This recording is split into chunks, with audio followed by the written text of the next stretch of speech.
Hello दोस्तों, आज हम बायोलॉजी के लिए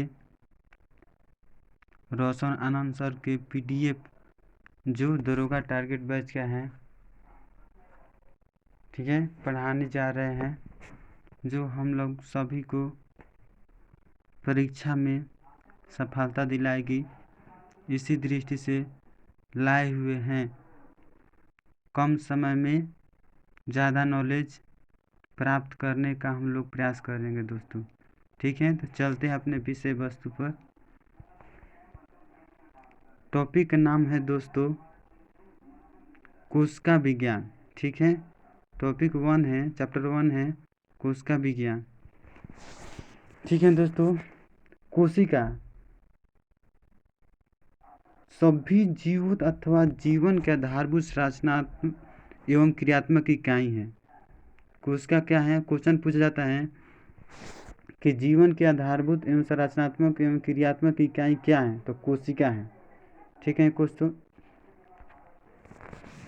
नेक्स्ट है कोशिका जीव द्रव से बनी संरचना होती है। ठीक है, कोशिका किससे बना होता है? जीव द्रव से बना होता है दोस्तों।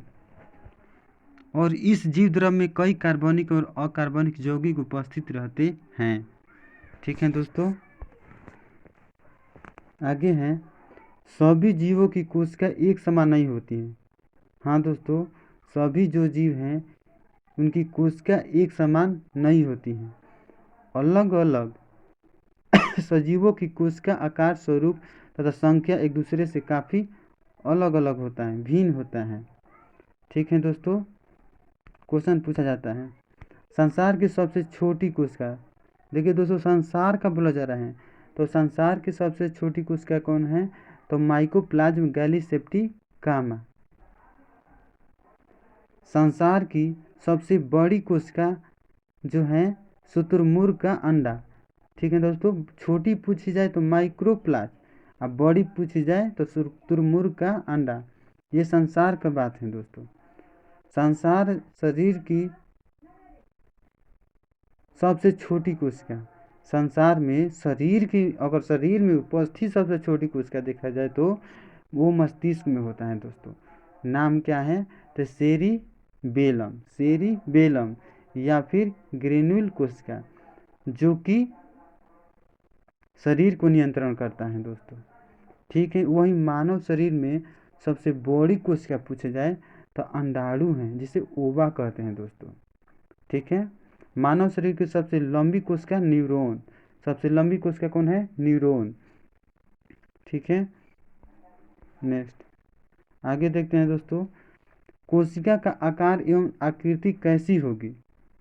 यह किस पर डिपेंड करता है? पूछता है दोस्तों, तो यह कोशिका के कार्य पर निर्भर करता है। अर्थात अलग अलग कार्य करने वाले कोशिका आकार एवं आकृति एक दूसरे से भिन्न होता है। कुछ कोशिका अपना आकार पल पल बदलते रहते हैं। जैसे एग्जाम्पल लिया जाए तो अमीबा हो जाएगा, और WBC का आकार निश्चित नहीं रहता है, दोनों ही अपना आकार बदलते रहते हैं। ठीक है दोस्तों, सभी जीवों में कोशिका की संख्या भी एक समान नहीं होती है। कोशिका के संख्या के आधार पर जीवों को दो समूह में बांटा गया है। यदि संख्या के आधार पर पूछा जाए तो कितने भागों में बांटा गया है दोस्तों? तो 2 भागों में बांटा गया है। एक है यूनिसेलुलर, एक कोशिकीय। ठीक है, जब जीवों के शरीर केवल एक ही कोशिका से निर्मित हो, कितनी कोशिका? एक कोशिका, तो वह कोशिका वो एक कोशिकीय जीव कहलाएगा। क्या कहलाएगा दोस्तों? एक कोशिकीय।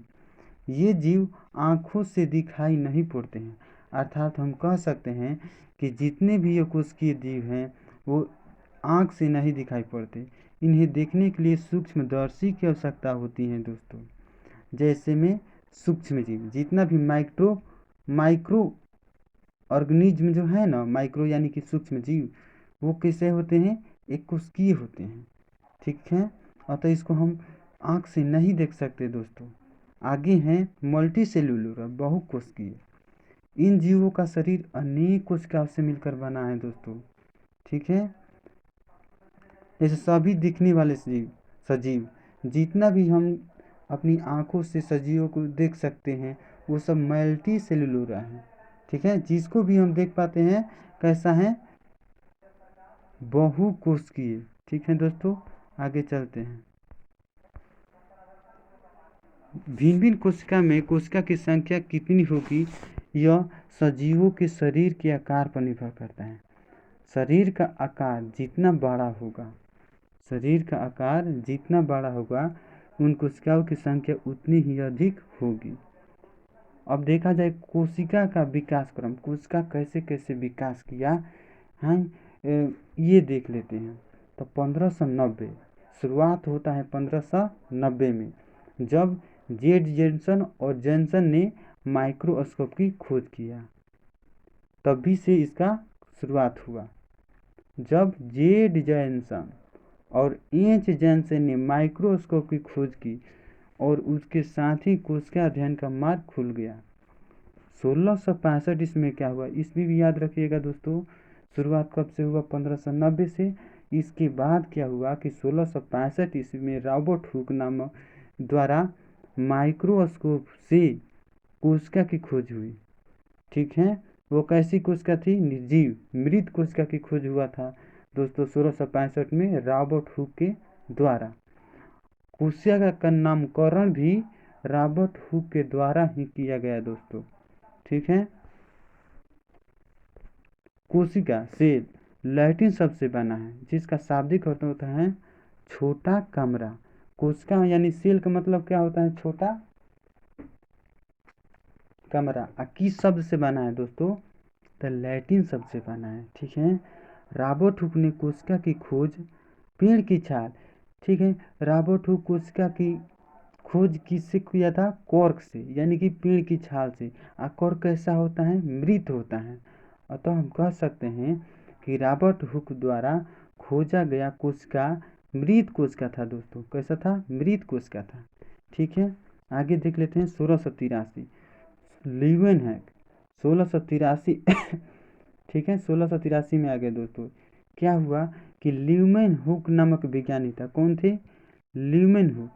तो लीवेनहुक द्वारा सर्वप्रथम जीवित कोशिका की खोज की। कैसी कोशिका, जीवित कोशिका। लीवेनहुक ने पहले की तुलना में उन्नत माइक्रोस्कोप के द्वारा जीवित कोशिका के रूप में किसका खोज किया, जीवित कोशिका के रूप में जीवाणु, प्रोटोजोआ और आरबीसी के कोशिकाओं को देखा। किसको दोस्तों, वो तो कोर कोशिका को देखे थे रॉबर्ट हुक, लेकिन ये जीवाणु, प्रोटोजोआ और आरबीसी जैसे जीवित कोशिकाओं को खोज किए थे। ठीक है, इसके बाद चलते हैं 1881 में। ठीक है दोस्तों, 1881 में 1881 में क्या होता है दोस्तों, 1831 में क्या होता है दोस्तों कि रॉबर्ट ब्राउन नाम के एक वैज्ञानिक थे जिसने कोशिका के मध्य में एक गोल संरचना देखी और उनका नाम उन्होंने केंद्रक यानी कि न्यूक्लियस नाम दिया। ठीक है, देखो दोस्तों, न्यूक्लियस यानी क्वेश्चन पूछा जाता है कि न्यूक्लियस का खोज किसने किया, तो रॉबर्ट ब्राउन ने किया। कब किया, 1831 में। ठीक है, नेक्स्ट जैकब स्लाइडेन और स्वान कोशिका मतवाद यानी कोशिका सिद्धांत प्रस्तुत किया। यानी क्वेश्चन पूछा जाता है कि कोशिका सिद्धांत का प्रतिपादन किसने किया था, तो स्लाइडेन और स्वान ने 1838-39 में प्रस्तुत किया। इसके बाद यह स्पष्ट हो गया कि प्रत्येक सजीव का शरीर कोशिकाओं से बना है।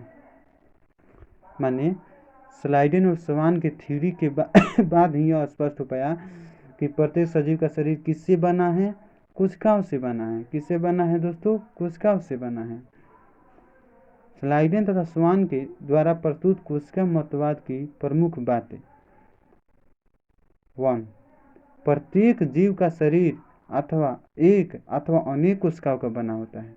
जितना भी जीव हैं उनका शरीर जो है कि तो एक कोशिका से बना होगा या फिर अनेक कोशिका का बना होगा। प्रत्येक जीव की उत्पत्ति एक कोशिका में ही होती है। और जितना भी जीव है उसकी उत्पत्ति तो एक कोशिका से ही होती है। 3 नंबर है दोस्तों कि प्रत्येक कोशिका अपने आप में एक स्वनिधि इकाई है, परंतु सब कोशिका मिलकर काम करते हैं। ठीक है, स्वनिधि यानी कि स्वतंत्र है। प्रत्येक कोशिका कैसा है, स्वतंत्र है, लेकिन जैसे नाक का हुआ, कान हुआ, ये सब अलग अलग हैं, स्वतंत्र है एक दूसरे से, लेकिन सब मिलकर काम करते हैं दोस्तों। परिणाम स्वरूप एक जीव का निर्माण होता है। ठीक है। 4 नंबर है कोशिका की उत्पत्ति जिस भी प्रक्रिया से हो उसमें कोशिका का केंद्रक मुख्य भूमिका अदा करता है। कोशिका की उत्पत्ति जिस भी प्रक्रिया से, प्रक्रिया तो बहुत हैं, जिस भी प्रक्रिया से कोशिका की उत्पत्ति हो, ठीक ना, उसमें मुख्य भूमिका किसका होता है दोस्तों, केंद्रक का। क्वेश्चन पूछा जाता है, ठीक ना, कंट्रोल कौन करता है, केंद्रक।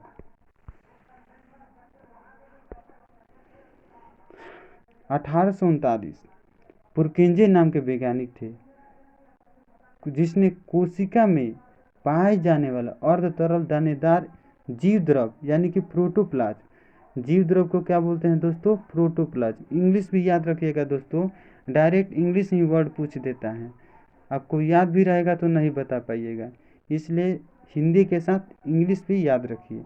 जीव द्रव को इंग्लिश में क्या कहते हैं, प्रोटोप्लाज्म नाम दिया। यानी कि जीव द्रव की खोज किसने किया था, पुरकिंजे ने। जीव द्रव की खोज किसने किया था दोस्तों, पुरकिंजे ने 1839 में। इसके बाद दोस्तों 1846 में, ठीक ना, 1846 में पुरकिंजे के बाद वन मोल ने कोशिका में पाए जाने वाले जीव द्रव की खोज किया। नाम तो दिया था पुरकिंजे, लेकिन पुरकिंजे के बाद वन मोल जो आए कोशिका में पाए जाने वाले जीव द्रव के यानी कि प्रोटोप्लाज्म का खोज किया कि ये प्रोटोप्लाज्म यही है। रुडोल्फ विर्चोव ने यह पता लगाया कि नए कोशिका का निर्माण पहले मौजूद कोशिका के विभाजन के फलस्वरूप, ठीक ना, यह किसका कथन है दोस्तों कि नए कोशिका का निर्माण जो है पहले से मौजूद कोशिका के विभाजन के फलस्वरूप होता है, तो ये विर्चोव का कथन है दोस्तों, विर्चोव का। ठीक है, 1855 में बताया था। मैक्सवेल ने कोशिका को जीव द्रव का एक पिंड बताया। ठीक, मैक्सवेल ने, उनका यह मत प्रोटोप्लाज्म थ्योरी कहलाया। 1931 में नॉल एवं रास्का, याद रखिएगा दोस्तों, नॉल और रास्का ने इलेक्ट्रॉन माइक्रोस्कोप का खोज किया। तो डायरेक्ट क्वेश्चन पूछा जाता है कि इलेक्ट्रॉन माइक्रोस्कोप का खोज किसने किया, नॉल और रास्का ने। इसके बाद कोशिका के क्षेत्र में काफ़ी तीव्र गति से, चूँकि ये उन्नत किस्म का माइक्रोस्कोप था, ठीक ना, जिससे कोशिका के क्षेत्र में काफ़ी तीव्र गति से अनुसंधान होने लगा। तो ये थी दोस्तों कोशिका का विकास। अब कोशिका की संरचना देख लेते हैं। कोशिका किस किस चीज़ से मिलकर बना होता है, इसमें क्या क्या होता है। तो कोशिका मुख्य रूप से 2 हिस्सा में बांटा जा सकता है। कोशिका कितने भाग होते हैं, 2 भाग, मुख्य रूप से 2 भाग। पहला होता है कोशिका झिल्ली, अर्थात पौधे में कोशिका झिल्ली के अतिरिक्त, लेकिन पौधे में देखा जाए तो कोशिका झिल्ली के अतिरिक्त कोशिका भित्ति भी होता है, ठीक ना, लेकिन मनुष्य में कोशिका भित्ति नहीं होता है, कोशिका झिल्ली। अगर मनुष्य के सापेक्ष देखा जाए तो कोशिका झिल्ली, और पौधे को शामिल कर दिया जाए तो कोशिका भित्ति और केंद्रक, कोशिका झिल्ली और केंद्रक, ठीक ना। कोशिका के कितने भाग होते हैं, 2 भाग होते हैं। ठीक है, आगे देखते हैं। जीव द्रव को पुनः 2 हिस्से में देखिए दोस्तों। एक तो ऊपर वाला हिस्सा कोशिका झिल्ली हो गया, इसके बाद कोशिका झिल्ली के अंदर जितना भी चीज़ है वो जीव द्रव है।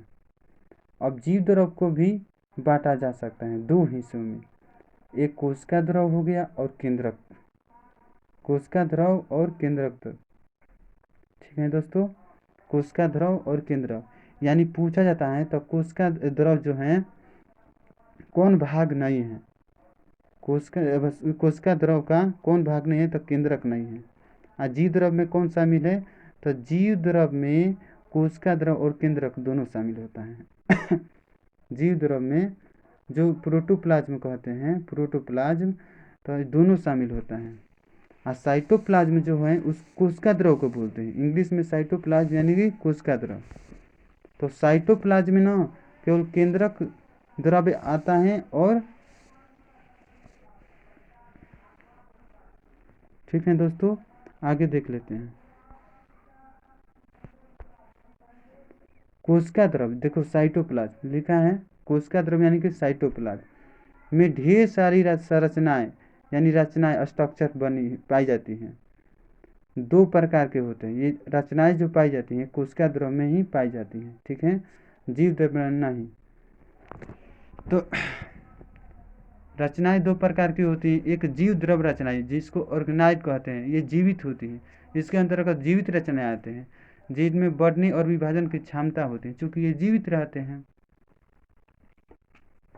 तो डायरेक्ट क्वेश्चन पूछा जाता है कि इसमें से कौन ऑर्गेनाइज है और नहीं है। तो हम लोग दोस्तों याद रखेंगे 7 ऐसे हैं रचनाएं जो जीव द्रव्य रचनाएं हैं, ऑर्गेनाइज कहते हैं और ये जीवित हैं। जैसे में सेंट्रोसोम, इसके बाद राइबोसोम, लवक, लाइसोसोम, अंतःप्रदब जालिका, माइटोकॉन्ड्रिया, गोल्जी काय, ये सब जीव द्रव्य रचनाएं हैं, ठीक ना। ये कहाँ पाए जाते हैं दोस्तों, कोशिका द्रव्य में पाए जाते हैं, ठीक है। तो क्वेश्चन पूछा जाता है तो ये सब जीव द्रव्य या ऑर्गेनाइज कहाँ पाए जाते हैं, तो कोशिका द्रव्य में, ठीक है, याद रखेंगे दोस्तों। इसके बाद हो गया आपका मेटाप्लाज्म मेटाप्लास्ट, ये निर्जीव रचनाएं हैं। मेटाप्लास्ट जो हैं ये निर्जीव हैं जिनमें ना तो बढ़ने की क्षमता होती है और ना ही विभाजन की। मेटाप्लाज्म के अंतर्गत राजधानी आते हैं जो निर्जीव हैं, वसा का यानी फैट का, ठीक, इसके बाद प्रोटीन और इसके बाद ग्लाइकोजन, पीत, ये सब जितने भी हैं दोस्तों मेटाप्लास्ट के भाग हैं, इसे मेटाप्लास्ट कहते हैं, ये निर्जीव होते हैं, ठीक है दोस्तों। नेक्स्ट चलते हैं, अब आगे आते हैं, इसके अगला पार्ट जो है कोशिका झिल्ली, ठीक है ना। कोशिका का एक पार्ट है कोशिका झिल्ली।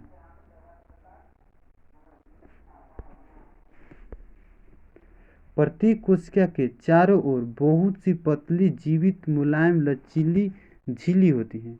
जितना भी कोशिका है दोस्तों उसके चारों तरफ देखा जाए तो पतली जीवित मुलायम और लचीली झिल्ली होती हैं जो कोशिका झिल्ली कहलाता है। और यह लगभग पूछा जाता है दोस्तों, तो कोशिका झिल्ली की साइज क्या होता है, तो 75 एंगस्ट्रॉम होता है। कितना होता है दोस्तों, 75 एंगस्ट्रॉम होता है। कोशिका झिल्ली कोशिका को दूसरी कोशिका तथा बाहरी वातावरण से अलग करता है। कोशिका झिल्ली जो है दूसरी कोशिका से भी अलग करता है और बाहरी वातावरण से भी अलग करता है। कोशिका झिल्ली कोशिका को ये तो बता दिए, नेक्स्ट देखते हैं कि कोशिका झिल्ली कैसा होता है दोस्तों, अर्ध पारगम। यही कोशिका भीति पूछा जाए तो पारगम में होता है, ठीक ना। अर्ध पारगम को ही चयनात्मक पारगम भी कहते हैं, क्योंकि इस झिल्ली से होकर कुछ ही पदार्थ कोशिका के अंदर बाहर आ जा सकते हैं, सभी पदार्थ नहीं। कोशिका झिल्ली लिपिड और प्रोटीन की बनी होती हैं। इन झिल्ली में दो परत मोटी की प्रोटीन की झिल्ली जो है कोशिका झिल्ली, इस झिल्ली में दो परत प्रोटीन की और बीच में इनके बीच में एक वसा की परत होती है। कोशिका झिल्ली के संबंध में तरल मोज़ेक मॉडल सिंगर और निकोलसन ने दिया था। यानी कि सिंगर और निकोलसन ने कोशिका झिल्ली के संबंध में कौन सा नियम दिए थे, तो तरल मोज़ेक मॉडल दिए थे, ठीक है दोस्तों। ये क्वेश्चन पूछा जाता है, याद रखेंगे। कोशिका झिल्ली के प्रमुख कार्य देख लेते हैं, ये क्या क्या काम करता है। तो ये कोशिका को निश्चित आकृति देता है तथा कोशिका के भीतर रचनाओं को बाहरी आघात से बचाता है, ठीक है। ये कोशिका के अंदर जाने और बाहर आने वाले पदार्थों पर नियंत्रण रखता है। एक कोशिकीय जीव में कोशिका झिल्ली द्वारा ही, ठीक ना, सिलिया, फ्लैजेला, कुटपाट का निर्माण होता है। यानी कि हम कह सकते हैं कि कोशिका झिल्ली ही बहुत सारे जीवों में, ठीक ना, सिलिया बनता है, फ्लैजिला बनता है और कुटपाट का निर्माण करता है। कोशिका द्वारा होने वाले प्रासरण विसरण की क्रिया कोशिका झिल्ली के द्वारा ही संपन्न। क्वेश्चन पूछा जाता है विसरण और प्रासरण की क्रिया किस अंग के द्वारा होता है, तो कोशिका झिल्ली के माध्यम से होता है दोस्तों। ठीक है, कोशिका झिल्ली के माध्यम से। आइए कोशिका भित्ति के बारे में जानते हैं। Cell wall. पौधे तथा कवक में जितना भी पौधे हैं या फिर कवक हैं, कोशिका झिल्ली के बाहर एक और परत होता है जिसको क्या बोलते हैं, कोशिका भित्ति। कोशिका भित्ति कोशिका झिल्ली की तरह ना तो जीवित कोश झिल्ली है और ना ही अर्धपारगम्य है। ठीक है दोस्तों, ये मृत होता है। कोशिका भित्ति कैसा होता है, मृत होता है, इसीलिए अवरोध नहीं करता। कोशिका भित्ति 3 परतों का बना एक मोटी भित्ति है। पौधे को कोशिका भित्ति सेल्यूलोज या हेमी सेल्यूलोज की, ठीक है, और कवकों की कोशिका भित्ति काइटिन या हेमी सेल्यूलोज के। कोशिका भित्ति के कार्य देखते हैं दोस्तों। यह भित्ति पौधे में कोशिका की रक्षात्मक परत है जो कोशिका को निश्चित आकार, मजबूती तथा सुरक्षा प्रदान करती है। ये कोशिका को सूखने से बचाता है एवं विभिन्न कोशिकाओं को जोड़ने का कार्य करता है। ठीक है दोस्तों, कोशिका भित्ति एक निर्जीव संरचना है जो पारगम्य होता है। ठीक है, यह कोशिका झिल्ली को सुरक्षा भी देता है, प्रोटेक्शन देता है दोस्तों। ठीक है, ये हुआ उसका कार्य। आगे चलते हैं कोशिका द्रव पर। साइटोप्लाज्म जिसके कहते हैं कोशिका द्रव को। जीव द्रव का वह भाग जो केंद्रक तथा, ठीक है दोस्तों, केंद्रक तथा झिल्ली, कोशिका झिल्ली, तो केंद्रक तथा कोशिका झिल्ली के मध्य होता है उसे ही कोशिका द्रव कहते हैं। कोशिका द्रव रंगहीन, अर्धपारदर्शक, अर्धतरल पदार्थ है। ठीक है ना। कोशिका द्रव जो होता है रंगहीन होता है, इसका कोई रंग नहीं होता है, अर्धपारदर्शक होता है, इसे आधा अधूरा ही आर पार दिखाई देता है। यह एक प्रकार का बोला जाए तो कोलाइड है जिसमें 80% तक जल होता है। यानी कि कोशिका द्रव में जल की मात्रा कितना होता है दोस्तों, तो 80% होता है। जल के अलावे जीव द्रव में लगभग 30 तत्व भी होते हैं जिसमें ऑक्सीजन, कार्बन, हाइड्रोजन, नाइट्रोजन मुख्य है। कोशिका द्रव में कई जीवित तथा कार्य करने वाली रचनाएं मौजूद होती हैं।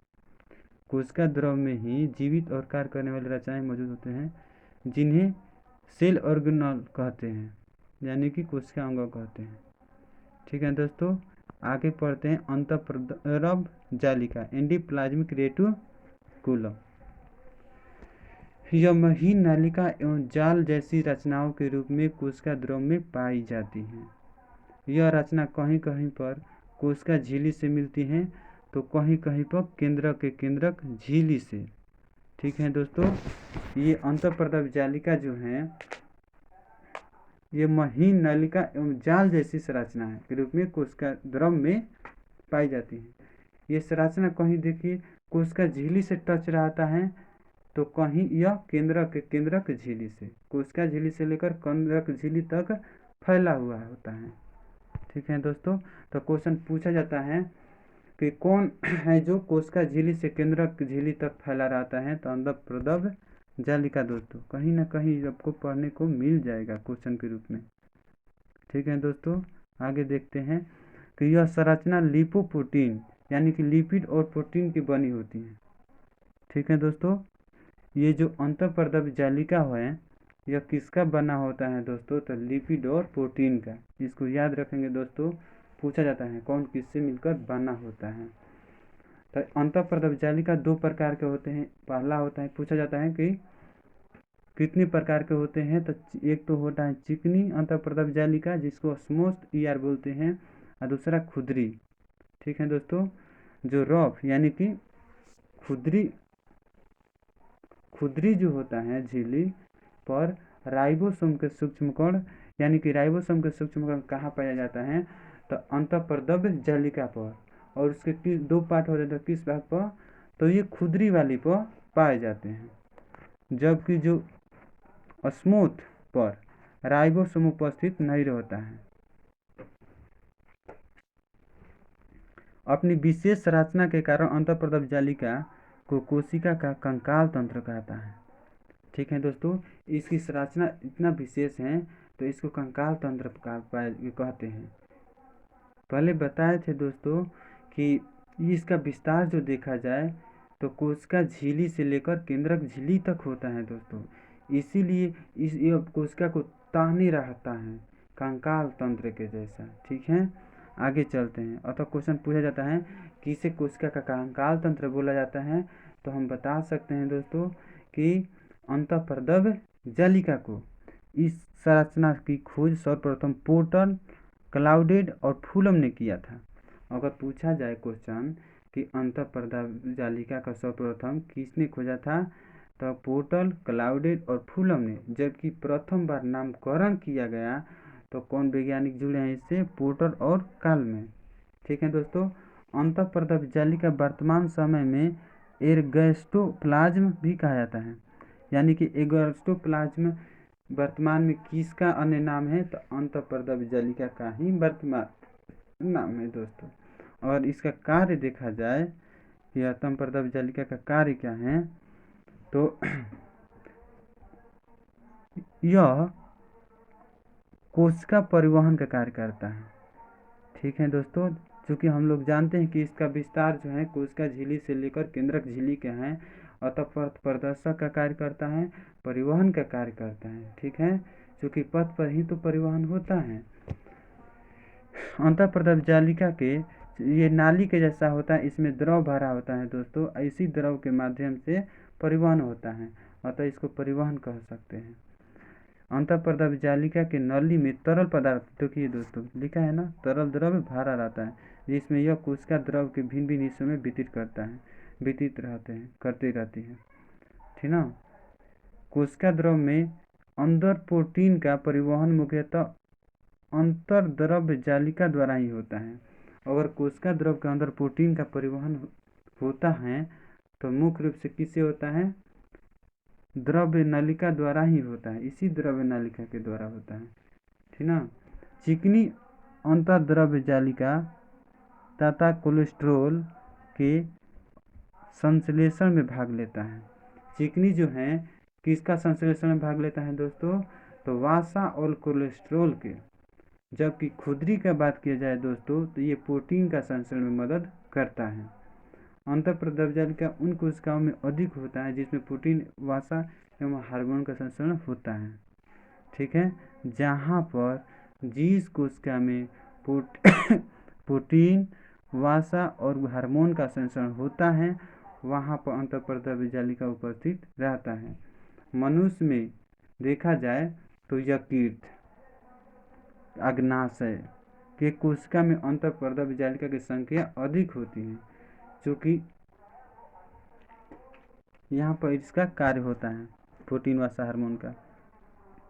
मानव यकृत में पाए जाने वाला चिकनी अंतःप्रदब जालिका यकृत को विष के प्रभाव को नष्ट करने में मदद करता है। क्योंकि जो भी हैं लीवर में ही कोई भी पॉइजन खाते हैं तो उसका मतलब क्षरण कहाँ होता है, यकृत में। यकृत में किसके द्वारा, तो चिकनी अंतःप्रदब जालिका के द्वारा होता है। अतः मृत व्यक्ति का पता करना हो कि कैसे मारा है, किस पॉइजन से मारा है, तो उसके लीवर के चेक करना होता है। ठीक है दोस्तों, अब आइए देखते हैं राइबोसोम। दोस्तों राइबोसोम एक दानेदार संरचना है जो अंतःप्रदब जालिका के ऊपर या अकेले या फिर गुच्छों के रूप में कोशिका द्रव में बिखरे रहते हैं। ठीक है दोस्तों, यह झिल्ली विहीन, यानी कि इसमें झिल्ली नहीं होता है, यानी राइबोसोम के ऊपर झिल्ली होता है तो नहीं होता है दोस्तों। तो सबसे छोटी कोशिका अंगक है। ठीक है, सबसे छोटी कोशिका अंग है। कोशिका द्रव में जो राइबोसोम गुच्छे के रूप में पाए जाते हैं उसे पॉलीराइबोसोम कहते हैं। गुच्छे वाले राइबोसोम को क्या कहते हैं, पॉलीराइबोसोम। ठीक है दोस्तों, पॉलीराइबोसोम के में सभी राइबोसोम मैसेंजर यानी कि mRNA के धागे समान रचना से बने होते हैं। सभी पॉलीसोम जो बने होते हैं जिस धागे से, उसको क्या बोलते हैं दोस्तों? तो मैसेंजर राइबोसोम कहते हैं या फिर mRNA कहते हैं। ये एक धागा होता है जिससे राइबोसोम बने होते हैं दोस्तों। तो इसको बांधने का काम कौन करता है? mRNA। ठीक है दोस्तों, राइबोसोम प्रोटीन तथा आरएनए से मिलकर बना है। अब बोला जाए तो राइबोसोम किसका बना होता है दोस्तों? तो प्रोटीन और आरएनए का। राइबोसोम दो प्रकार के होते हैं दोस्तों, एक तो 70 और 80S राइबोसोम। 70S राइबोसोम देखा जाए तो ये प्रोकैरियोटिक कोशिका में पाया जाता है दोस्तों। इसके दो सब यूनिट होते हैं, 30S और 50S। ठीक इसी प्रकार 80S राइबोसोम देखा जाए तो जो यूकैरियोटिक कोशिका में पाया जाता है। इसका भी दो सब यूनिट हैं, एक 40 और एक 60। ठीक है दोस्तों, राइबोसोम की खोज देखा जाए तो सर्वप्रथम रॉबिन्सन ब्राउन ने पादप कोशिका में किया था। तो रॉबिन्सन ब्राउन ने राइबोसोम का खोज कहाँ किया था? तो पादप कोशिका में। जंतु कोशिका में राइबोसोम का खोज पायलट के द्वारा किया गया। किसके द्वारा दोस्तों? पायलट के द्वारा। राइबोसोम का नामकरण रॉबर्ट ने किया था, रॉबर्ट ने। ठीक है दोस्तों, राइबोसोम के कार्य देख लेते हैं। कार्य, राइबोसोम का कार्य दोस्तों, यह प्रोटीन संचरण का काम करता है। इसके अभाव में शरीर में प्रोटीन का संचरण हो पाना संभव नहीं है दोस्तों।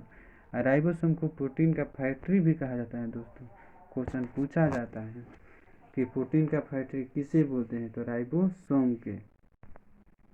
आगे दोस्तों गोल्जी बॉडी। गोल्जी बॉडी, इसको पुलिस कंट्रोल बोलते हैं। आगे पढ़ते हैं इसके बारे में कि कोशिका द्रव में यह मुड़े हुए छड़ के गुच्छे के समान।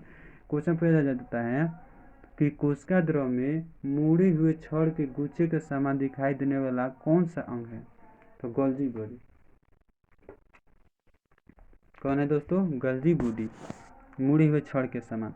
पादप कोशिका में गोल्जी काय मुड़े हुए छड़ की रचना बनाकर बिखरे रहते हैं।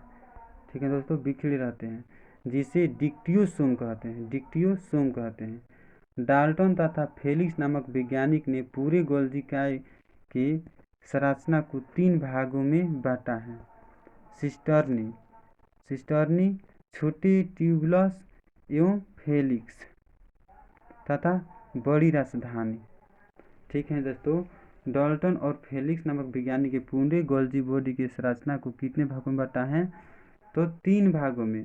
सिस्टर्नी, छोटे ट्यूबुलस एवं वेसिकल्स, ठीक है, तथा राजधानी। आगे देखते हैं दोस्तों, सर्वप्रथम इनकी खोज कैमिलो गोल्जी ने किया था। कैमिलो गोल्जी ने इसका एक इटली के न्यूरोलॉजिस्ट डॉक्टर थे। इन्होंने इस संरचना की खोज तंत्रिका कोशिका में की थी। कहाँ की थी दोस्तों? तंत्रिका कोशिका में इसकी खोज की थी, गोल्जी बॉडी के। ठीक है, तो कैमिलो गोल्जी ने इस रचना का नाम और आंतरिक जालिकावत उपकरण रखा। ठीक है, आंतरिक जालिका रखा था गोल्जी बॉडी का नाम शुरू में, परंतु बाद में इसका नाम गोल्जी काय पड़ गया। गोल्जी बॉडी के काम देख लेते हैं। तो ये अंगक जो हैं, carbohydrate, lipid, protein, nucleic acid ऐसे पदार्थों को पैकिंग करता है, संग्रह करता है, स्त्रावण। यानी कि कौन सा अंग पैकेजिंग, संग्रह और स्त्रावण का कार्य करता है? तो कोशिका का मुख्य। ठीक है, यह कोशिका का मुख्य सेक्रेशन अंगक है। यह लाइसोसोम जैसे महत्वपूर्ण कोशिका अंगों के निर्माण में मदद करता है। ठीक है दोस्तों, कोशिका के अंदर ग्लाइकोलिपिड तथा ग्लाइकोप्रोटीन का निर्माण गोल्जी बॉडी में ही होता है। ठीक है दोस्तों, लाइसोसोम का निर्माण कौन करता है? तो गोल्जी बॉडी ही करता है। कोशिका के अंदर ग्लाइकोलिपिड और ग्लाइकोप्रोटीन का बात की जाए तो इसका भी निर्माण गोल्जी ही करता है। ठीक है दोस्तों, आगे देख लेते हैं लाइसोसोम। लाइसोसोम दोस्तों, तो यह कोशिका द्रव्य की झिल्लीदार थैलियों जैसी संरचना है।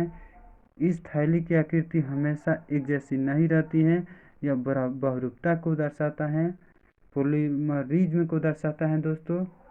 ठीक है, लाइसोसोम। लाइसोसोम पौधे की कोशिका की तुलना में जंतु में प्रचुर मात्रा में पाया जाता है। लाइसोसोम थैली के अंदर हर प्रकार के हाइड्रोलाइटिक एंजाइम पाया जाता है। यानी कि क्वेश्चन पूछा जाएगा दोस्तों, हाइड्रोलाइटिक एंजाइम पाया जाता है तो किसमें? लाइसोसोम में। इन एंजाइमों में इतनी क्षमता होती है कि यह कोशिका द्रव एवं उसमें उपस्थित सभी जीवित रचनाओं को नष्ट कर सकता है। ठीक है, लाइसोसोम को आत्महत्या की थैली कहते हैं। लाइसोसोम की खोज सर्वप्रथम 1958 ईस्वी में डी डुबे के द्वारा किया गया।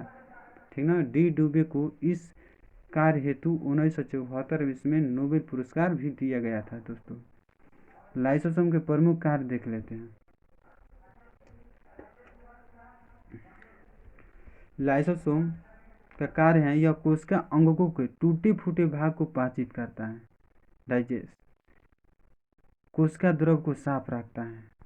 यह जितना भी टूटे फूटे भाग हैं कोशिका के उसको पाचित करता है और कोशिका द्रव को क्लीन रखता है। दोस्तों यह आवश्यकता के अनुरूप कोशिका को भी नष्ट कर सकता है, आवश्यकता पड़े तो पूरा कोशिका को भी नष्ट कर सकता है। दोस्तों ठीक है, कोशिका, यह कोशिका को विषाणु, जीवाणु और सूक्ष्म जीवों के संक्रमण से कौन बचाता है दोस्तों? तो लाइसोसोम बचाता है। आगे देख लेते हैं, माइटोकॉन्ड्रिया है। कौन है दोस्तों? माइटोकॉन्ड्रिया। तो माइटोकॉन्ड्रिया की आकृति बहुत ही ज़्यादा परिवर्तनशील होती है। ठीक, माइटोकॉन्ड्रिया की जंतु कोशिका का सबसे बड़ा अंगक भी है। अगर जंतु कोशिका में देखा जाए तो सबसे बड़ा अंग कौन है? तो माइटोकॉन्ड्रिया। और पादप में देखा जाए तो लवक। पादप में देखा जाए तो बड़ा अंग कौन है? लवक। याद रखेंगे दोस्तों, माइटोकॉन्ड्रिया दोहरी झिल्ली की बनी होती है। इसके भीतरी झिल्ली में अनेक नुकली अंगुली नुमा जैसे उभार निकला रहता है, जिससे क्या कहते हैं? क्रिस्टी। अगर पूछा जाए कि माइटोकॉन्ड्रिया के अंतर्गत उंगली नुमा जो भी उभार निकला रहता है उसे क्या बोलते हैं? तो क्रिस्टी। माइटोकॉन्ड्रिया के आंतरिक झिल्ली से घिरे जगह, माइटोकॉन्ड्रिया का अंदर आंतरिक झिल्ली से जो भी जगह घिरा है मैट्रिक्स भरा रहता है, उसमें मैट्रिक्स भरा रहता है। क्या भरा रहता है? मैट्रिक्स। मैट्रिक्स में राइबोसोम क्या रहता है मैट्रिक्स में? तो मैट्रिक्स में राइबोसोम रहता है, DNA, RNA, magnesium, calcium, ion के रूप में भरा रहता है। कई एंजाइम पाए जाते हैं तथा कई एंजाइम भी पाए जाते हैं। कहाँ? मैट्रिक्स में। राइबोसोम में इसमें 17 इस प्रकार के होते हैं।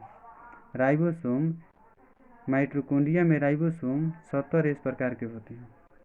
माइटोकॉन्ड्रिया की संख्या पौधे की कोशिका में कम और जंतु कोशिका में ज़्यादा होते हैं। अगर माइटोकॉन्ड्रिया की संख्या देखें तो पौधे में कम और जंतु में ज़्यादा। माइटोकॉन्ड्रिया की खोज रिचर्ड ऑल्टमैन के द्वारा किया गया था। इसका नामकरण बायोब्लास्ट रखा। क्या नाम रखा था दोस्तों? बायोब्लास्ट। बेंदा ने इसका नामकरण माइटोकॉन्ड्रिया। अगर माइटोकॉन्ड्रिया के संदर्भ में पूछा जाए तो इसका खोज किसने किया था? तो ऑल्टमैन। और नामकरण किसने किया था? तो बेंदा ने। किसने किया था दोस्तों? बेंदा ने किया था। माइटोकॉन्ड्रिया के कार्य देख लेते हैं। माइटोकॉन्ड्रिया के कार्य हैं दोस्तों,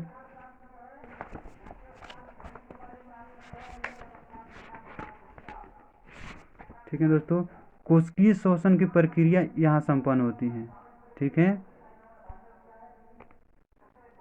तथा श्वसन के दौरान निर्मित एटीपी माइटोकॉन्ड्रिया में ही जमा रहता है। एटीपी जमा रहने के कारण माइटोकॉन्ड्रिया को कोशिका का ऊर्जा गृह यानी कि पावर हाउस कहा जाता है। दोस्तों सबसे पहले किंग सबरी ने बताया कि कोशिकीय श्वसन माइटोकॉन्ड्रिया में होता है।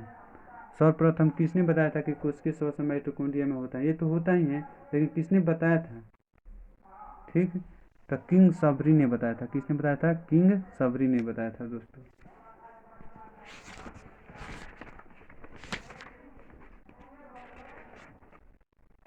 ठीक है दोस्तों, आगे देख लेते हैं।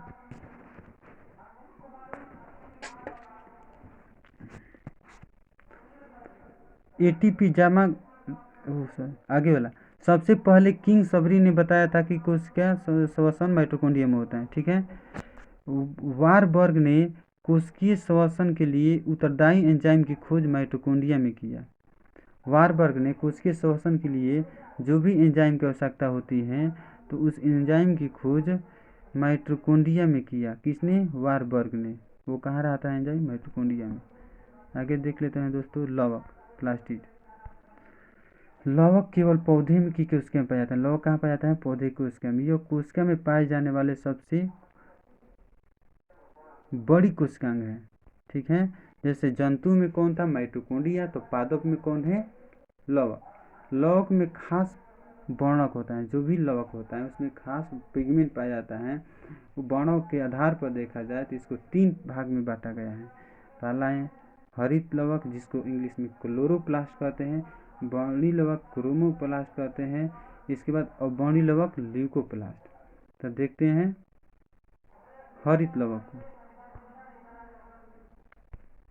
हरित लवक क्लोरोप्लास्ट, यह सबसे महत्वपूर्ण लवक है। इस लवक में क्लोरोफिल वर्णक पाए जाते हैं। यानी कि क्लोरोफिल कहाँ पाया जाता है दोस्तों? तो क्लोरोफिल जो है हरित लवक यानी क्लोरोप्लास्ट में पाया जाता है, जिसके चलते प्रकाशन क्रिया पौधे में संपन्न होती है। हरित लवक मुख्यतः हरी पत्तियों के मेसोफिल्स कोशिका पाया जाता है। किसमें पाया जाता है? मेसोफिल कोशिका पाया जाता है। सभी कोशिका में हरित लवक प्रकाश सूक्ष्मदर्शी के देखने पर समान नहीं दिखाई देते हैं। समान नहीं दिखाई देते हैं। एक कोशिका में 1 से 80 तक हरित लवक पाए जाते हैं। 1 से 80 तक हरित लवक पाए जाते हैं, जिसकी व्यास देखा जाए तो 4 से 10 माइक्रोमीटर और मोटाई 3 से 4 माइक्रोमीटर तक होता है। ठीक है, हरित लवक जब प्रकाश सूक्ष्मदर्शी द्वारा अध्ययन हुआ तो इनकी संरचना कुछ इस प्रकार निर्धारित किया गया। तो हरित लवक दोहरी झिल्ली से घिरी होती हैं या दोहरी झिल्ली पारगम्य होती हैं तथा प्रोटीन से बनी होती हैं। ठीक ना, किससे बनी होती है? प्रोटीन से। दोहरी झिल्ली से घिरी हुए तरल युक्त गुहा कैविटी को स्टोमा कहते हैं। ठीक ना, दोहरी झिल्ली से जिससे घिरा होता है उसे स्टोमा कहते हैं। स्ट्रोमा में महीन झिल्लीदार संरचना को स्ट्रोमा लेमेल कहते हैं। लेमेल। ठीक है, स्ट्रोमा लेमेल के बीचों बीच चपटी एवं वृत्ताकार थैली एक समूह व्यवस्थित रहते हैं, जिसे थाइक्वाइड कहते हैं। थाइक्वाइड प्रोटीन और लिपिड का बना होता है। थाइक्वाइड के समूह को ग्रेनम कहा जाता है दोस्तों। थाइक्वाइड नामक थैली में ही क्लोरोफिल पाया जाता है। ठीक है, क्लोरोफिल कहाँ पाया जाता है? थाइक्वाइड नामक थैली में दोस्तों पाया जाता है। ठीक है, क्लोरोफिल अणुओं के समूह को क्वांटोसोम भी कहा जाता है। क्लोरोफिल के अणुओं के समूह को क्या कहते हैं? क्वांटोसोम। ठीक है दोस्तों, हरित लवक प्रकाश संश्लेषण क्रिया के केंद्र हैं। हरित लवक क्या है दोस्तों? प्रकाश संश्लेषण क्रिया के केंद्र हैं और यह सिर्फ प्रकाश संश्लेषी पौधे में ही पाया जाता है। ठीक है दोस्तों, आगे देख लेते हैं वर्णी लवक।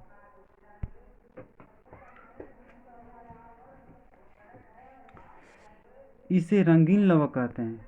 ये वर्णी लवक हैं, इसे रंगीन लवक कहते हैं। ठीक ना, क्योंकि यह पौधे फूल फल के रंग प्रदान करता है। हरे रंग के अलावा जितने भी हरे पौधे में हरे रंग के अलावा जितने भी अन्य सभी रंग के लिए वर्णी लवक ही उत्तरदायी हैं। हरे रंग के अलावा हरे रंग के लिए तो ये क्लोरोप्लास्ट था, जिसमें क्लोरोफिल पाया जाता था। लेकिन इसके अलावा जितने भी रंग हैं उसके लिए वर्णी लवक यानी कि क्रोमोप्लास्ट उत्तरदायी हैं।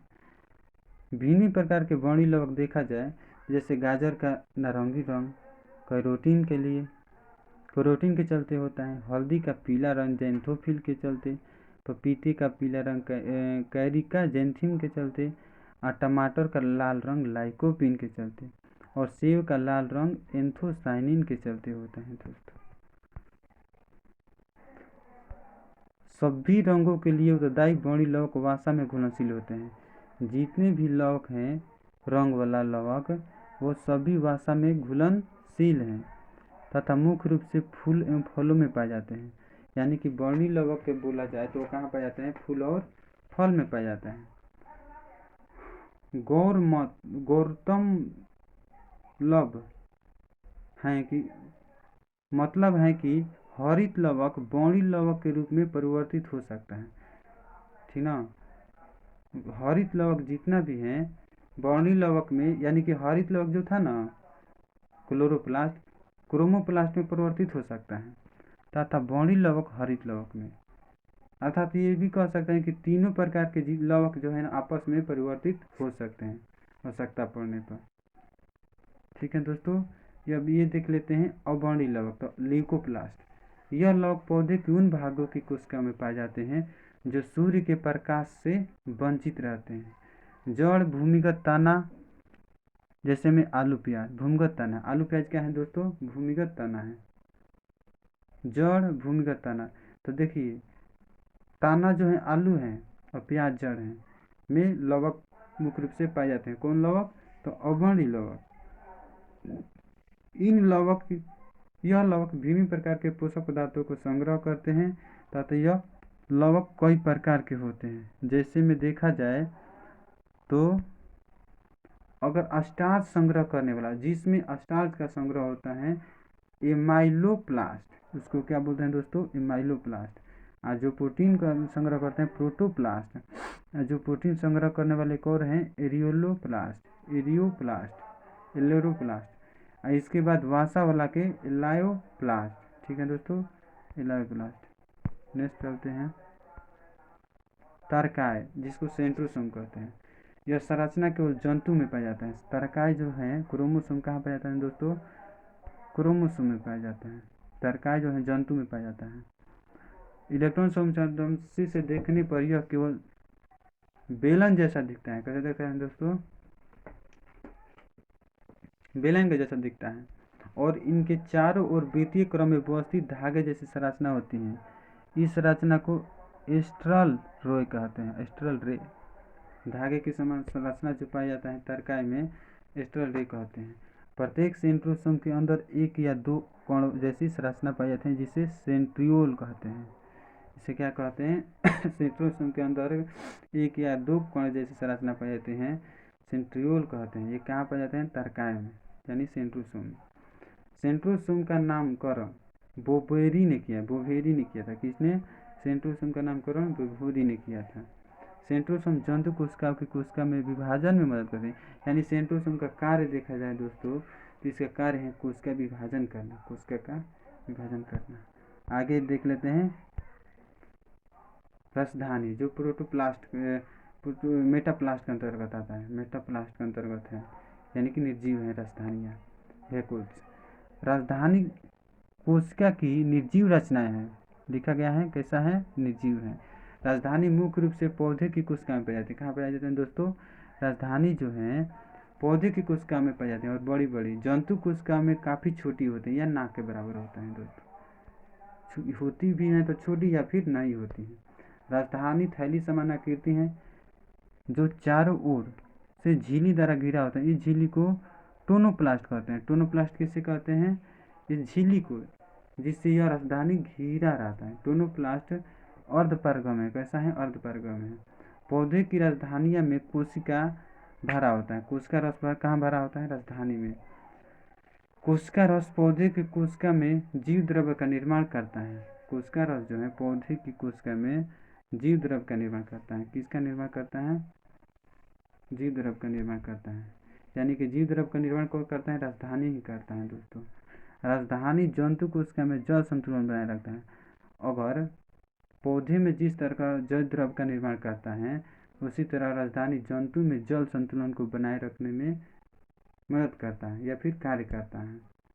ठीक है दोस्तों, आगे देखते हैं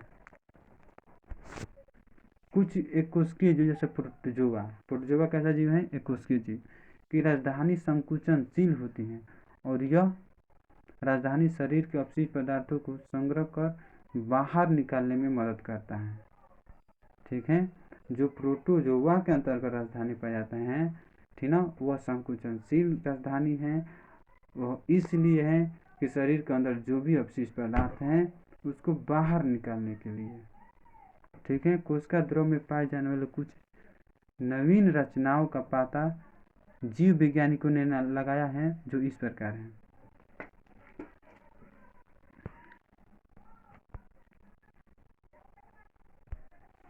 देखिए स्फीरोसोम, इसे पौधे की कोशिका का लाइसोसोम कहता है। क्वेश्चन डायरेक्ट पूछा जाता है, यदि पेपर हार्ड हो तो क्वेश्चन इसी तरह पूछा जाएगा कि इन पौधे की कोशिका का लाइसोसोम कहा जाता है। यानी कि पौधे की कोशिका का लाइसोसोम किसे कहा जाता है?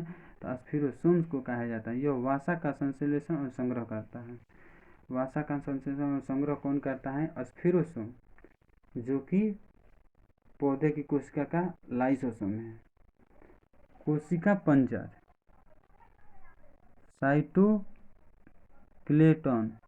साइटोप्लेटन यह प्रोटीन का बना हो एक सूक्ष्म तंतु या फिर जाल है जो पूरी कोशिका द्रव में फैला रहता है। यह रचनात्मक ढांचा बनाकर कोशिका की आकृति बनाए रखता है। ठीक है। पेरोक्सीमो यह संरचना पौधे में प्रकाशीय शोषण में मदद करता है।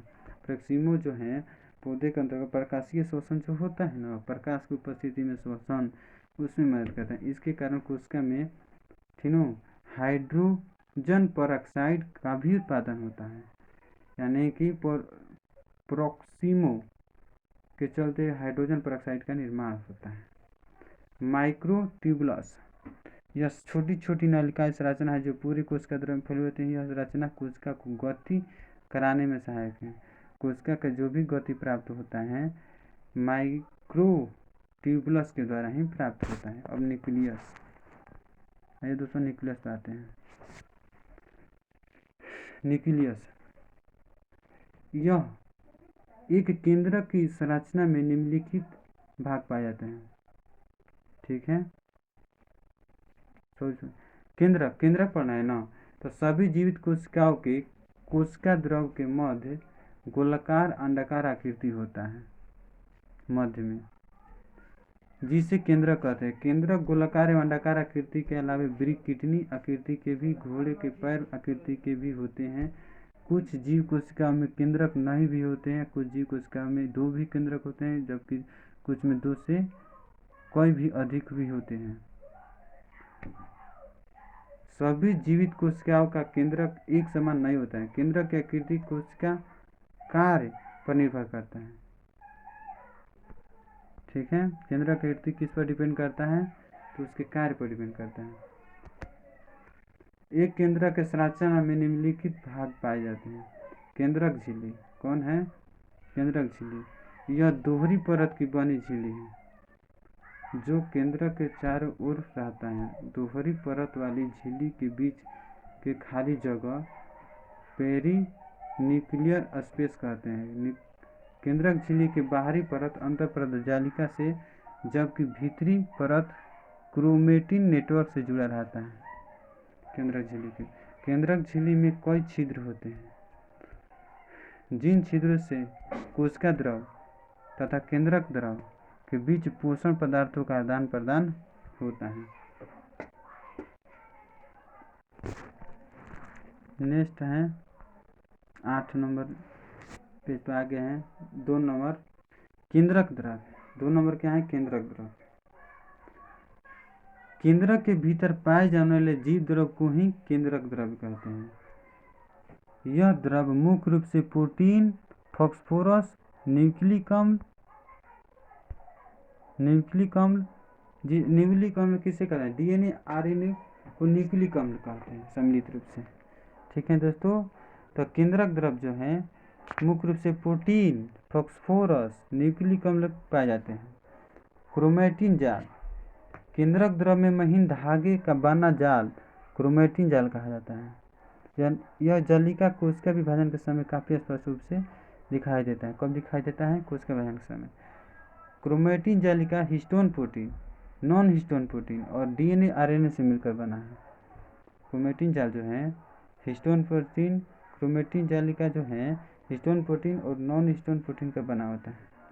केंद्रक द्रव में क्रोमेटिन जालिका 2 परत के होते हैं। एक जालिका बिखरा हुआ रहता है जिसमें क्रोमेटिन कहते हैं, तथा एक जालिका बहुत ही सघन सख्त रहता है जिसे हेटेरोक्रोमेटिन कहते हैं। क्रोमेटिन सक्रिय रहता है जबकि हेटेरोक्रोमेटिन जो है निष्क्रिय रहता है। कोशिका विभाजन के समय क्रोमेटिन जालिका एक नए छड़ जैसी संरचना में बदल जाता है तथा इसे गुणसूत्र कहते हैं। ठीक है, गुणसूत्र कहते हैं।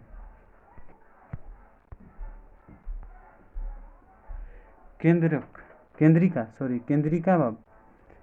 न्यूक्लियस। केंद्रक द्रव में एक छोटी गोलाकार संरचना होती है। केंद्रक द्रव में जो है एक छोटी गोलाकार संरचना होती है जिसे केंद्रिका कहते हैं। इसकी खोज फोंटान ने किया के द्वारा की गई थी। केंद्रक में आरएनए का संश्लेषण होता है, राइबोसोम का निर्माण होता है और यह कोशिका विभाजन के समय केंद्रक को सहायता प्रदान करता है। केंद्रक के विभाजन में कोशिका के विभाजन में केंद्रों को सहायता कौन प्रदान करता है? तो केंद्रिका करता है। कोशिका के भीतर होने वाले समस्त कार्य एवं गतिविधियों का नियंत्रण केंद्रक के द्वारा ही किया जाता है। केंद्रक को कोशिका का मस्तिष्क कहते हैं। ठीक है दोस्तों, आइए अब देखते हैं कोशिका को दो भाग। पहले तो देखे थे सिंगल और एक कोशिकीय और बहुकोशिकीय के आधार पर। अब देखते हैं कोशिका को दो भागों में बांटा गया, एगो प्रोकैरियोटिक कोशिका और यूकैरियोटिक कोशिका। ठीक है दोस्तों, अब ये देख लेते हैं। अब तो कोशिका के बारे में जितनी भी जानकारी हम लोगों ने प्राप्त की है वे विकसित कोशिका थी, लेकिन विकसित कोशिका ही यूकैरियोटिक कोशिका है। जितना भी विकसित कोशिका थे वो ही इसका भाग है। किसका? तो यूकैरियोटिक का। जो भी सभी पौधे और जंतु में पाए जाते हैं। पृथ्वी पर जो भी जीव पहली बार अवतरित हुआ उनकी कोशिका यूकैरियोटिक कोशिका की तरह नहीं थी। उनमें कई कोशिका संरचना का अभाव था। इस तरह के कम विकसित कोशिका को प्रोकैरियोटिक कोशिका कहा जाता है। जीवाणु में इसी तरह की कोशिका पाया जाता है। देख लेते हैं दोनों में अंतर। जीवाणु में कैसी कोशिका पाया जाता है? तो प्रोकैरियोटिक कोशिका। अब देख लेते हैं दोनों में डिफरेंट। तो प्रोकैरियोटिक कोशिका प्राचीन तथा कम विकसित कोशिका है। प्रोकैरियोटिक कोशिका कैसे हैं? प्राचीन भी हैं और कम विकसित हैं। माने पहले सर्वप्रथम कोशिका कौन थी? तो प्रोकैरियोटिक ही कोशिका थी, इसलिए उसको प्राचीन बोला गया है। इसका आधार भी छोटा था, जबकि यूकैरियोटिक कोशिका विकसित कोशिका है। इसका आकार जो है प्रोकैरियोटिक से बड़ा है। इसका आकार कैसा है? बड़ा है। प्रोकैरियोटिक का आकार कैसा था? छोटा था। प्रोकैरियोटिक में वास्तविक केंद्रक नहीं रहता है, ठीक, जबकि यूकैरियोटिक में वास्तविक केंद्रक युक्त होता है। प्रोकैरियोटिक में क्लोरोप्लास्ट, गोल्गी काय, माइटोकॉन्ड्रिया, अंतःप्रजालिका का अभाव रहता है, जबकि यूकैरियोटिक में ये सब मौजूद रहता है। प्रोकैरियोटिक में केवल एक गुणसूत्र रहते हैं, जबकि डीएनए में हिस्टोन नहीं प्रोटीन नहीं होता है। ठीक ना, प्रोकैरियोटिक में एक गुणसूत्र रहता है, ठीक न, आरएनए नहीं रहता है इसमें, और आरएनए रहता है, लेकिन डीएनए में केवल हिस्टोन प्रोटीन नहीं रहता है, अर्थात डीएनए नहीं रहता है। जबकि यूकैरियोटिक में देखा जाए तो एक से अधिक क्रोमोसोम या गुणसूत्र होता है और इसमें डीएनए का हिस्टोन प्रोटीन पाया जाता है। ठीक है दोस्तों, प्रोकैरियोटिक कोशिका में 17 राइबोसोम होता है, जबकि यूकैरियोटिक में 80 राइबोसोम होता है। क्वेश्चन पूछा जाता है दोस्तों। प्रोकैरियोटिक में केंद्रक नहीं रहता है, जबकि यूकैरियोटिक में उपस्थित रहता है केंद्रक। प्रोकैरियोटिक कोशिका में भित्ति होती है, जबकि परंतु वह सेलुलोज की नहीं होती है। प्रोकैरियोटिक कोशिका में तो भित्ति तो होती है, लेकिन वो सेलुलोज की बनी नहीं रहती है, जबकि यूकैरियोटिक कोशिका में सेलुलोज की कोशिका भित्ति बनी रहती है। ठीक है, अब देख ले प्लांट और एनिमल कोशिका। पादप तथा जंतु दोनों की कोशिका यूकैरियोटिक हैं और लगभग इन दोनों की कोशिका समान है। ठीक है, पादप और जंतु दोनों की कोशिका देखा जाए तो यूकैरियोटिक है और दोनों ही कोशिका भी लगभग समान है। कुछ कोशिका संरचना की दृष्टि से पादप तथा जंतु कोशिका में अंतर होते हैं, लेकिन कुछ संरचना में देखा जाए तो वो संरचना दृष्टि में थोड़ा सा अंतर होता है। पादप तथा जंतु कोशिका में पाए जाने वाले मुख्य अंतर देख लेते हैं। ठीक है दोस्तों, तो पादप कोशिका में कोशिका भित्ति पाई जाती है। पादप कोशिका में कोशिका भित्ति पाई जाती है, जबकि इसके कोशिका के बाहरी परत कोशिका भित्ति होती है। जंतु कोशिका में कोशिका भित्ति का अभाव होता है, जंतु कोशिका में बाहरी परत कोशिका झिल्ली ही होता है। ठीक है दोस्तों, आगे चलते हैं। 2 नंबर है पादप कोशिका का आकार जंतु कोशिका की तुलना में थोड़ा बड़ा होता है। पादप कोशिका का आकार जो है जंतु कोशिका की तुलना में थोड़ा बड़ा होता है। पादप कोशिका में वृद्धि कोशिका के आकार बढ़ने से होता है, जबकि जंतु कोशिका में वृद्धि कोशिका की संख्या से। तो देखिए दोस्तों, पादप और जंतु में देखा जाए तो वृद्धि के बारे में देखा जाए तो वृद्धि कोशिका के आकार बढ़ने से होता है पादप में, जंतु में संख्या बढ़ने से होता है। कठोर कोशिका वृद्धि होने के कारण पादप कोशिका नियमित आकार का होता है, लेकिन जंतु आकृति नियत नहीं होता है, अनियमित होता है। पादप में कोशिका में लवक पाए जाते हैं, जबकि जंतु में लवक नहीं पाए जाते हैं। पादप कोशिका में सेंट्रोसोम का अभाव रहता है, लेकिन सेंट्रोसोम जंतु कोशिका में होता है। पादप कोशिका की राजधानी काफ़ी बड़ी होती है, लेकिन जंतु कोशिका की राजधानी छोटी होती है। पादप कोशिका में ऊर्जा जो है स्टार्च के रूप में होता है, लेकिन जंतु में ग्लाइकोजन के रूप में। पादप कोशिका में सीलिया जैसे प्रचलन अंग का निर्माण नहीं होता है, ठीक न, जबकि जंतु कोशिका में सीलिया पाया जाता है। अब देख लेते हैं विसरण और परासरण। विसरण को डिफ्यूजन बोलते हैं, परासरण को ऑस्मोसिस बोलते हैं।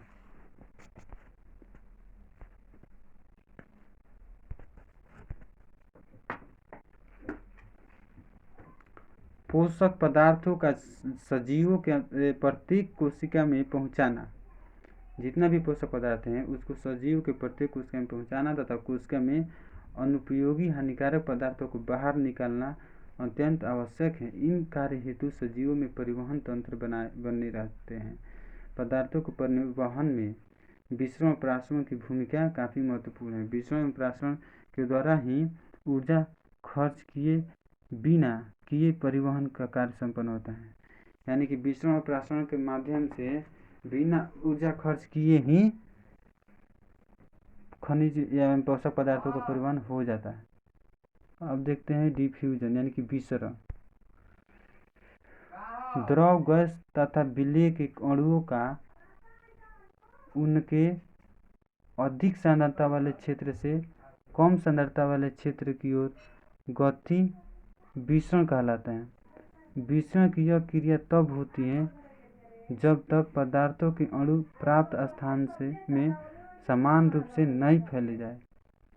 ठीक है, विसरण करने वाले प्रत्येक अणु उन दिशाओं में नियमित रूप से फैले रहते हैं जहां उन अणु की सांद्रता कम होती है। ठीक है, प्रत्येक पदार्थ का विसरण उसी तंत्र में होने वाले अन्य पदार्थों के विसरण पर निर्भर नहीं करता है, अर्थात एक पदार्थ का विसरण दूसरे पदार्थ से स्वतंत्र रहता है। दोस्तों आगे देख लेते हैं कि विसरण के उदाहरण, यानी कि पूछा जाता है कि ये काम किस तरीका से होता है। विसरण की परासरण, जैसे में कार्बन डाइऑक्साइड और ऑक्सीजन का आदान प्रदान जो है किस विधि से होता है, तो विसरण द्वारा होता है। ठीक ना, ऐसे क्वेश्चन पूछा जाता है। ठीक है, देख लेते हैं। तो विसरण द्वारा ही गैसों जैसे CO2 और O2 का आदान प्रदान कोशिका तथा बाहरी वातावरण के बीच होता है। पौधे में वाष्पोत्सर्जन में विसरण द्वारा जलवाष्प बाहर निकलता है। ठीक है, यानी कि जलवाष्प भी जो निकलता है ना वाष्पोत्सर्जन के द्वारा, वो भी विसरण के द्वारा ही होता है दोस्तों। ठीक है, आगे देख लेते हैं।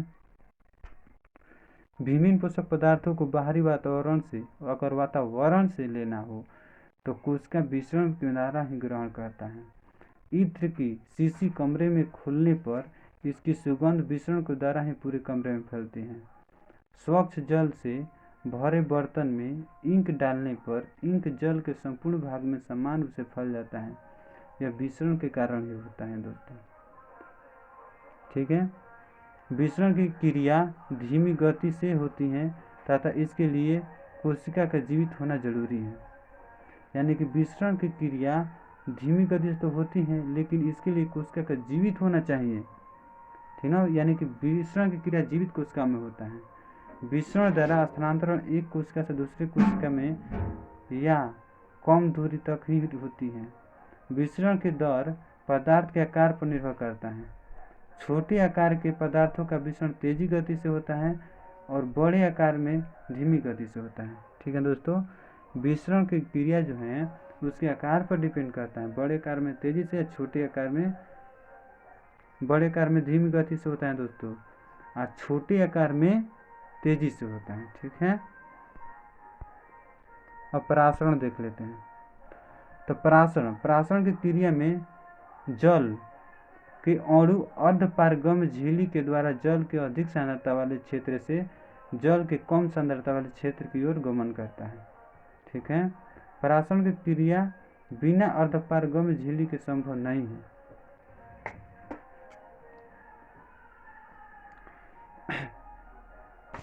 आगे देख लेते हैं। परासरण द्वारा जल अर्धपारगम्य झिल्ली से होकर तब तक गमन करते रहते हैं जब तक अर्धपारगम्य झिल्ली के दोनों तरफ जल की मात्रा संतुलित ना हो जाए। ठीक है, परासरण दाब, परासरणी दाब विलयन उत्पन्न वह दाब है जो अर्धपारगम्य झिल्ली से होने वाले जल का विलायक के गमन को रोक देता है। परासरण दाब विलयन में उपस्थित विलय के अणुओं को सीधा समानुपाती होता है। परासरण के एग्जाम्पल देख लेते हैं दोस्तों कि परासरण द्वारा पौधे अपने मूल रूम से भूमि का जल अवशोषण करते हैं। भूमि से जो भी जल अवशोषण होता है परासरण के द्वारा ही होता है। पौधे की कोशिका में जल का संचरण परासरण के द्वारा ही होता है। पौधे की कोशिका में जल संचरण किस विधि से होता है? परासरण द्वारा। परासरण द्वारा पौधे के विभिन्न अंग तीनों स्फीति रहते हैं। परासरण के द्वारा ही भिन्न अंग स्फीति रहते हैं जिससे वो अंग अपना कार्य अच्छी तरह से कर सकते हैं। पौधे के पत्तियों में भिन्न भिन्न भाग में खाद्य पदार्थों का वितरण परासरण के द्वारा ही होता है। पौधे के पत्तियों में पौधे के भिन्न भिन्न भागों में खाद्य पदार्थों का वितरण जो होता है परासरण के द्वारा होता है। पत्तियों में पाए जाने वाले रंध्र के खुलने तथा बंद होने में परासरण की मुख्य भूमिका है। पत्तियों में पाए जाने वाले रंध्र के खुलने और बंद होने में कौन भूमिका अदा करता है? तो परासरण। याद रखेंगे दोस्तों। परासरण की कुछ कोशिका के संबंध, परासरण का कोशिका के साथ क्या संबंध है देख लेते हैं। प्रत्येक कोशिका में कोशिका द्रव होता है, सही बात है, जिसकी अपनी एक निश्चित परासरणी दाब होता है। कोशिका में पाए जाने वाले कोशिका द्रव की तुलना 3 प्रकार के विलयनों से करने पर जो परिणाम निकल कर सामने आते हैं वह इस प्रकार है। देखो, समपरासरणी विलयन, समपरासरणी विलयन यानी कि आइसोटोनिक सॉल्यूशन देखते हैं। ऐसे विलयन जिसकी सांद्रता तथा परासरण दाब कोशिका रस की सांद्रता और दाब के समान होती है उसे परासरणी दाब पर समपरासरणी, ठीक ना, जिसकी सांद्रता परासरणी दाब कोशिका रस की सांद्रता और उसकी परासरणी दाब के समान होता है तो आइसोटोनिक कहते हैं।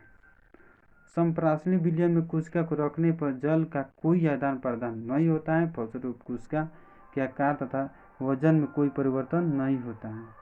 ठीक है दोस्तों। अल्प परासरणी विलयन, अब देखते हैं अल्प परासरणी विलयन। ऐसा विलयन जिनकी सांद्रता तथा परासरण दाब कोशिका रस से कम होती है। ऐसे विलयन जिसकी सांद्रता तथा परासरणी दाब कोशिका रस से कम होता है, ठीक ना, उसे अल्परासरणी कहते हैं। अल्परासरणी विलयन में कोशिका को रखने पर जल बाहरी वातावरण से कोशिका में प्रवेश करता है जिसके कारण कोशिका का आकार और वजन बढ़ जाता है। अल्परासरणी विलयन में जल का कोशिका में प्रवेश करना अंतःपरासरण कहते हैं, एंडोऑस्मोसिस कहते हैं। अतिपरासरण, ठीक है दोस्तों, अतिपरासरण। तो अतिपरासरण को हेप्टोनोक्टिक सॉल्यूशन कहते हैं। ऐसा विलयन जिसकी सांद्रता एवं परासरण दाब कोशिका से अधिक होता है उसे अतिपरासरणी विलयन कहते हैं। अतिपरासरणी विलयन में कोशिका को रखने पर कोशिका के अंदर का जल निकलकर बाहर आ जाता है, ठीक ना, जिसके कारण कोशिका का आकार और वजन घट जाता है। अतिपरासरण विलयन में कोशिका को रखने पर कोशिका का जल बाहर निकलना बाह्य परासरण एक्सोऑस्मोसिस कहते हैं। परासरण दाब के बाह्य परासरण के कारण कोशिका का जीव द्रव सिकुड़ जाते हैं। कुछ समय के बाद जीव द्रव संकुचित होकर कोशिका के कोने में कोशिका झिल्ली द्वारा घिरे हुए नजर आते हैं। इस प्रक्रिया को जीव द्रव कुंचन कहते हैं। जीव द्रव कुंचन की क्रिया किस में होता है? तो अति प्रासरणी विलयन में होता है। ठीक है दोस्तों, नेक्स्ट देखते हैं।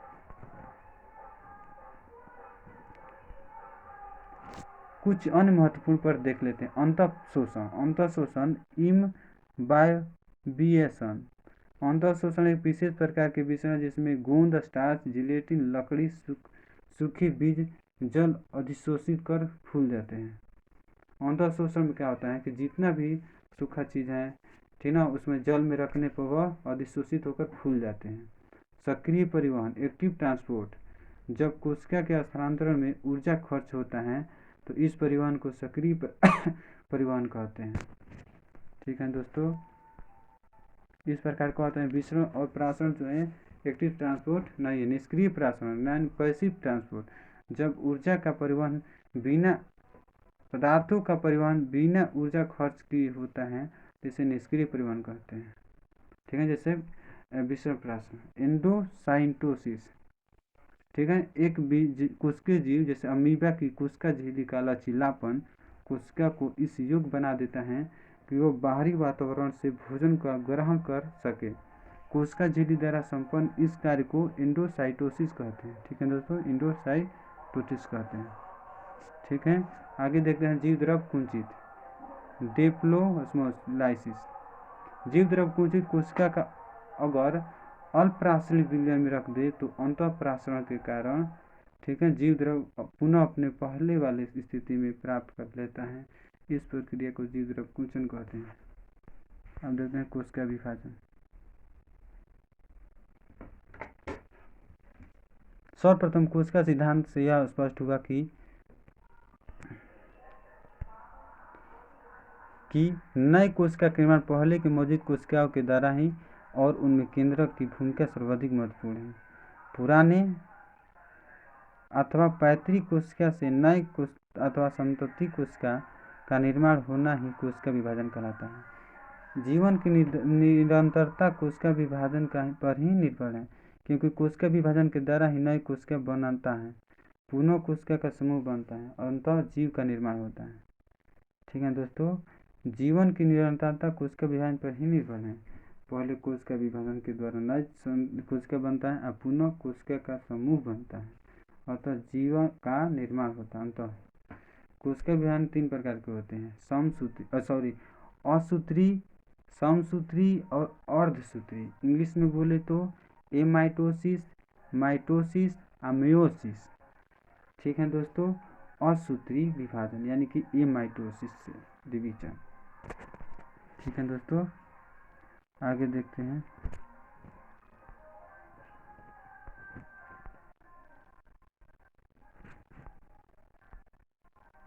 असूत्री।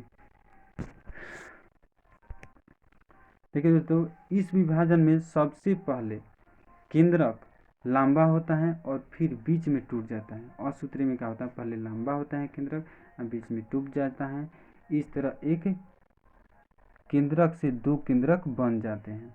इसके बाद कोशिका द्रव्य जिसको साइटोप्लाज्म का 2 भागों में विभाग होता है। कोशिका द्रव्य 2 भागों में बढ़ जाते हैं और प्रत्येक भाग एक एक केंद्रों को घेर लेता है, 2 कोशिकाएं बन जाते हैं। असूत्री कोशिका विभाजन में क्रोमोसोम का निर्माण नहीं होता है। इसमें क्रोमोसोम का कोई रोल नहीं होता है दोस्तों, और ना ही केंद्रक झिल्ली का लोप होता है। इसमें केंद्रक झिल्ली का भी लोप नहीं होता है।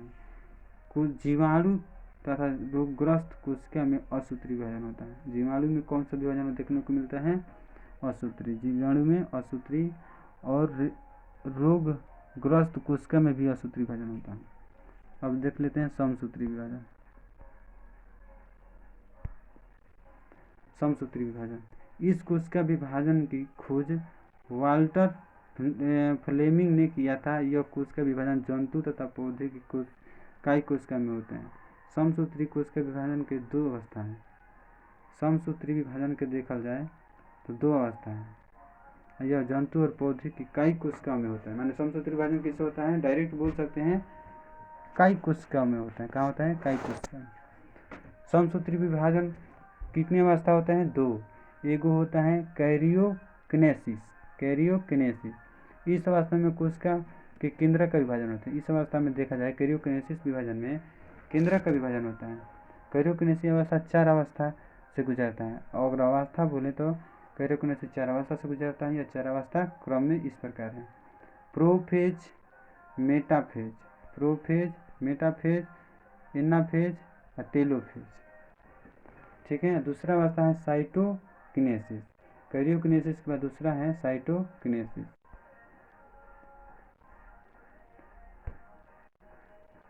ठीक है दोस्तों, तो अब देख लेते हैं इस अवस्था में कोशिका द्रव का विभाजन होता है। ठीक है, इसमें किसका विभाजन होता है? कोशिका द्रव का विभाजन होता है। यह अवस्था कैरियोकिनेसिस के समाप्त होने के बाद शुरू होता है। इस अवस्था में पौधे तथा जंतु के एक समान रूप नहीं होते हैं। जंतु कोशिका में टेलोफेज अवस्था के बाद कोशिका द्रव बीचों बीच अंदर धंस कर 2 भाग में बढ़ जाता है। किस अवस्था के बाद दोस्तों? तो टेलोफेज के बाद। पादप में कोशिका द्रव अंदर की ओर धंस कर विभाजित नहीं होता है। पादप में देखा जाए तो कोशिका अंदर की ओर धंस कर नहीं होता है। पादप के कोशिका द्रव के मध्य एक कोशिका पट्टी का निर्माण होता है और इसके बाद सेल प्लेट के दोनों ओर सेलुलोज की दीवार बन जाते हैं और अंततः कोशिका द्रव 2 हिस्सों में बढ़ जाता है। ठीक है दोस्तों,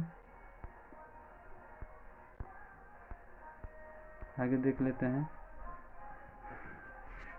इस तरह कैरियोकिनेसिस और साइटोकिनेसिस अवस्था के बाद एक कोशिका से 2 कोशिका बनते हैं और प्रत्येक में क्रोमोसोम की संख्या बराबर होती है।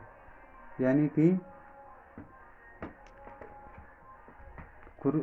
इसमें क्रोमोसोम में रोल हैं। इसमें यानी समसूत्री में जो कि काई कोशिका में पाया जाता है, इसमें क्रोमोसोम का रोल है और बराबर बराबर बढ़ जाता है। जीन की जनन कोशिका में भी होती है। जीवों में पुनरुद्भवन यानी कि रीजेनरेशन तथा घावों का भरना इसी कोशिकाओं के विभाजन के फलस्वरूप होता है। ठीक है, घाव किस विभाजन के फलस्वरूप बढ़ता है? तो समसूत्री विभाजन के द्वारा होता है।